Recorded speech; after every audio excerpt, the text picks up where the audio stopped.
This is Lisa from Mobile Tech Review, and this is the 2024 iPad Pro. Specifically, this is the 13-inch model. They have the M4 Apple processor inside, and it's the first redesign. I mean, it's not wildly different, right? But there's a whole lot of improvements. We're going to look at it now.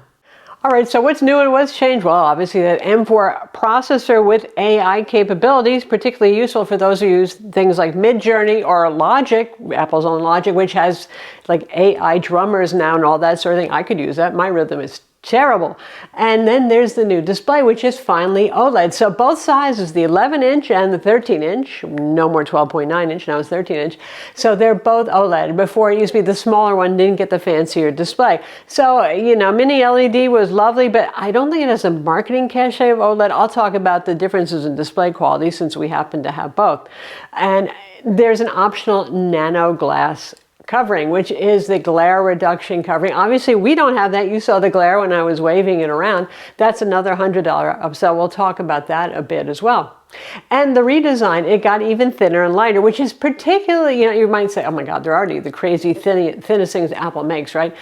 Who needs that? Well, you know, the 13-inch, I love that because I've done hundreds of hours of drawing and digital painting in Procreate, and it's heavy, and I really find the 11-inch a little too small for the kind of art I do. So I appreciate 100 grams less. This is what, about 4 ounces or a quarter pound, and you know, and it is crazy thin. It's like 5.1 millimeters, which is, you know, I'm sure jerry rig everything is going to snap one in half and no problem, but it feels, if you're a normal, responsible person, rigid and safe enough. So that's lovely as well. And there's a new Apple Pencil Pro for these things, and a new version of the Magic Keyboard we'll also talk about as well. But speaking of accessories like keyboards and pencils, you know, Apples are very expensive, and sometimes they don't have the design elements that you'd like.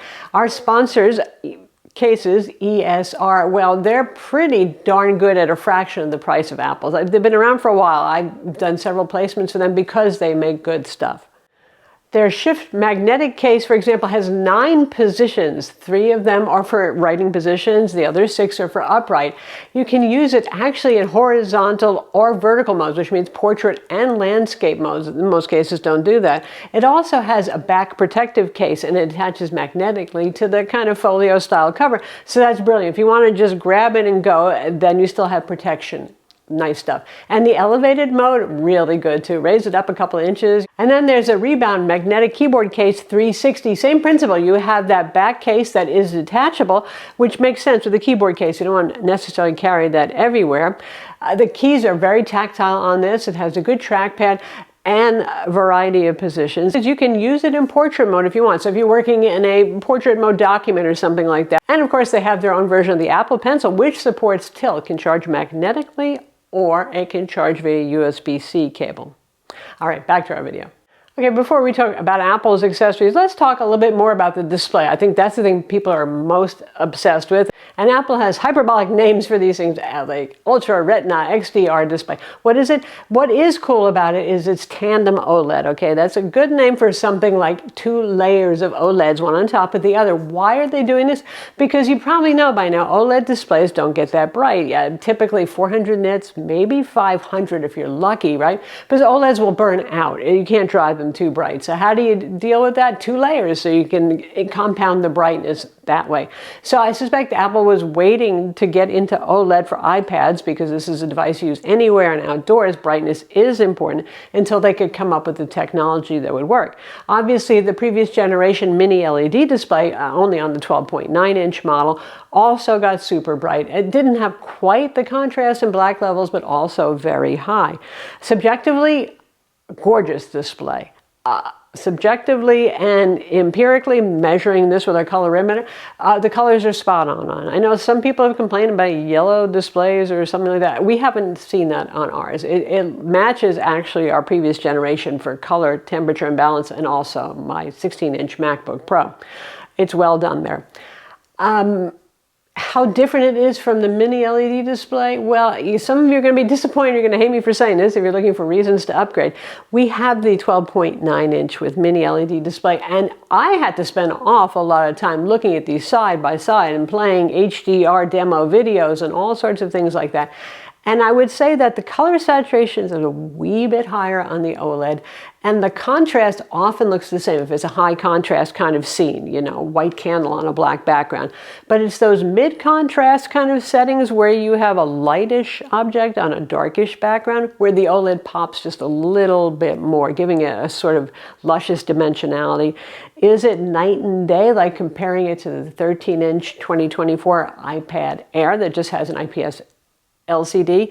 No, it's not that level of night and day, though, I'm sorry to say. But for those of you who are really obsessed on it and hated that bit of mini LED bloom, which is white text on a black background, a little bit of haloing from the white text onto the black background, you won't have that with OLED. And compounding that, you know, this is interesting. Apple offers the nano textured glass, which we've seen them do on their studio display for Macs, right?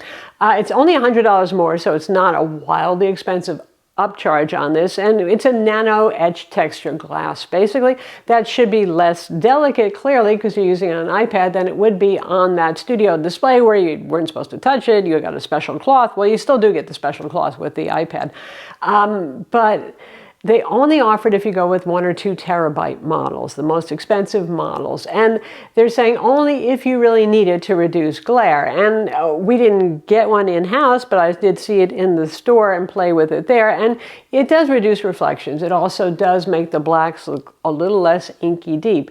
You know who you are if you've really been bothered by glare where you're using it. Some people actually do use these professionally outdoors for vertical market things or filming movies outdoors, anything like that. Then it could make some sense. The lead times are very long, though. I think you have to wait at least a month to get a hold of one of these if you order it right now.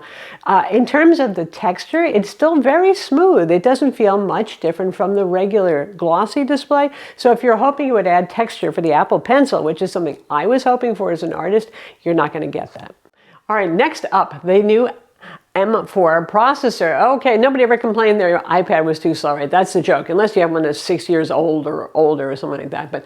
And then there's the whole discussion about how much these things cost and the fact that iPad OS is still iPad OS. You know, we have a new WWDC coming up soon, and everybody keeps hoping they'll add Mac-like features, and they never do, so I wouldn't count on that. But nonetheless, it is insanely fast in terms of benchmarks. And I think where people are going to find this most useful, besides playing 3D games with hardware ray tracing and all that goodness, is the AI capabilities. If you are doing things like Midjourney, that sort of thing, if you are using Apple's Logic program and you need AI musicians to come in, it's really great for that kind of thing. I mean, it's always nice to have a fast processor, but huzzah, man, this thing is crazy. I was using this with Final Cut Pro for the iPad, and oh my God, it's like faster than our Mac Studio for some things. Now, Final Cut Pro on the iPad still likes every feature you're going to find on desktop Macs, but it's fairly feature rich, and it can do things like multicam and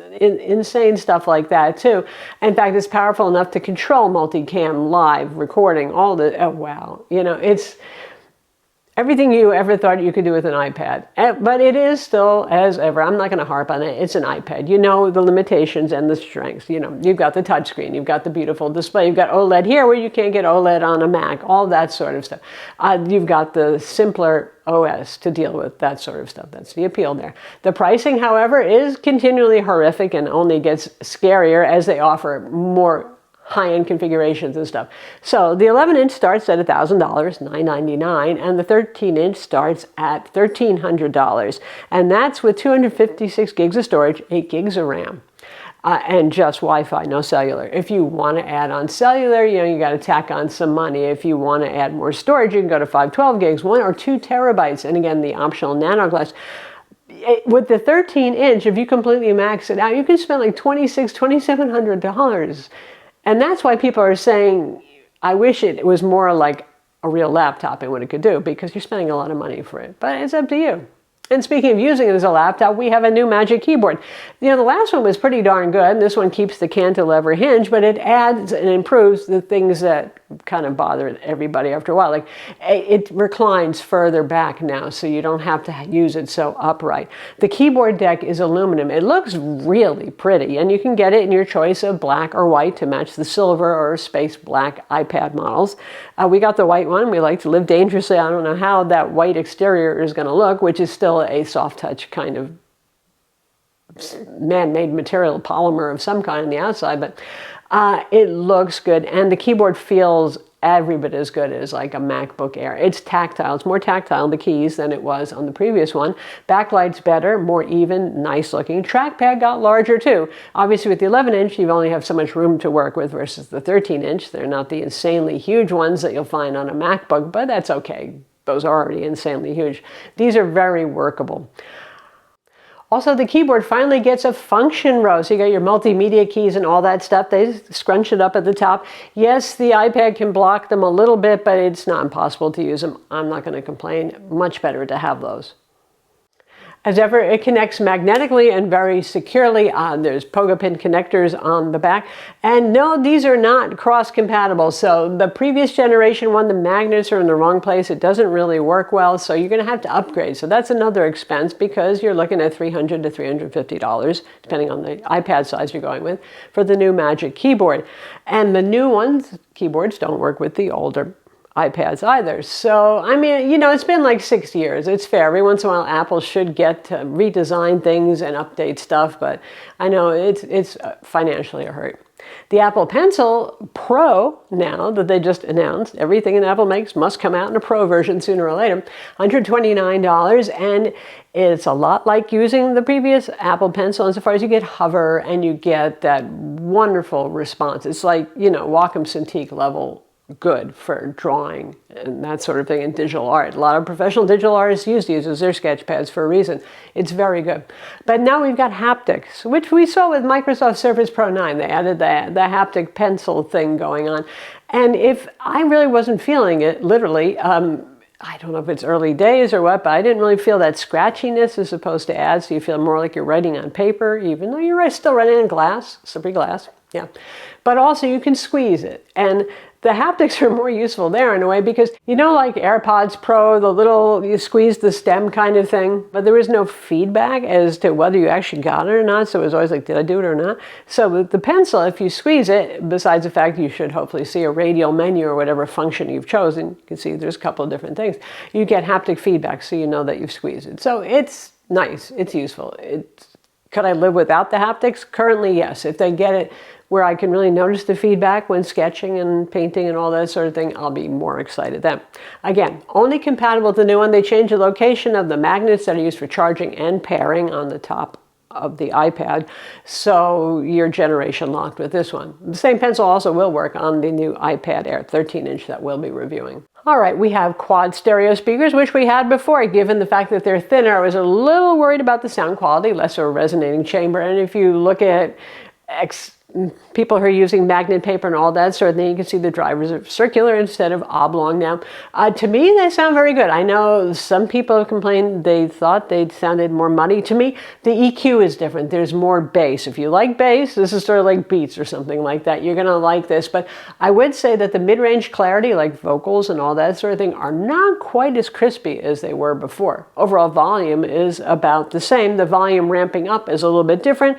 It's more small increments up to 50%, then it goes, woo, gets really loud, but it sounds overall pretty good to me. And playing with accessibility settings can change the EQ a bit maybe and help for those of you who are not happy with it. Of course, as ever, you've got cellular that's optional, and that is sub-6 5G and gigabit LTE as well. You know who you are if you need it. One thing that brings on board is GPS too, which is pretty darn handy. Obviously, you have Face ID, which is one of the upsells to me. That's really enjoyable over an iPad Air because it's like seamless, as if you're not even logging in. Nice, instead of fiddling with the Touch ID button. Camera's really unchanged. You got a 12 megapixel main camera on the back, and you've got your depth sensing camera as well, and you've got LiDAR on board. And as tablet cameras go, yeah, it's great. Compared to your phone, especially if you have a nice late model iPhone or Android phone, depending on what you're using, your phone will no doubt still be significantly better. Now versus the iPad Air that we'll also be reviewing, now available in a 13-inch as well as an 11-inch, which is nice. Just like with the MacBook Airs, you don't have to spend more money now to get something bigger, you know, to move up a tier. The selling points obviously are going to be the noticeably much better display on the Pro model, the Face ID, the faster processor. I mean, I think most people would probably be just fine with an M2 processor, but if you're a serious power user, if you're doing stuff that does make use of AI, then the M4 is also appealing. Oh, and you've got Thunderbolt 4 on board. Who doesn't feel good having Thunderbolt 4 on their tablet? I'm Lisa from Mobile Tech Review. Be sure to subscribe to our YouTube channel for more cool tech videos, and thumbs up if you like this vid.